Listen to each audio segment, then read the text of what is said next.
Dear students வணக்கம். இப்போ நம்ம பார்க்குறது வந்து 12th கெமிஸ்ட்ரியில் செகண்ட் வேல்யூமில் பயோமாலிகுல்ஸ் லெசனில் டிஸ்டிங்கிஷ் ஆர்என்ஏ அண்ட் டிஎன்ஏ, அதாவது டிஎன்ஏ ஆர்என்ஏ அப்படிங்கிறத டிஸ்டிங்கிஷ் பண்ண போகிறோம்.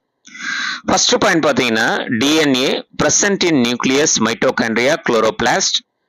ஆர்என்ஏ வந்து present in cytoplasm, nucleolus and ribosomes. DNA வந்து டிஆக்சிரிபோ சுகர் அப்படிங்கிறது வச்சிருக்கு, ஆர்என்ஏ வந்து ரிபோ சுகர் அப்படிங்கிறத வச்சிருக்கு. டிஎன்ஏவோட பேஸ் பேர் பார்த்தீங்கன்னா அடினைன் தயமின் 2 ஹைட்ரஜன் பாண்ட்ஸ் இருக்கும், குவானைன் சைட்டோசின் 3 ஹைட்ரஜன் பாண்ட்ஸ் இருக்கும்.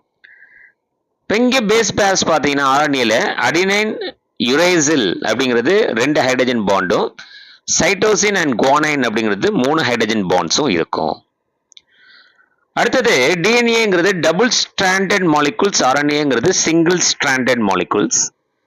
டிஎன்ஏ வந்து ஹை லைஃப் டைம் இருக்கு, ஆர்என்ஏக்கு ஷார்ட் லைஃப் டைம் தான் இருக்கு, ஷார்ட் லிவ்டு.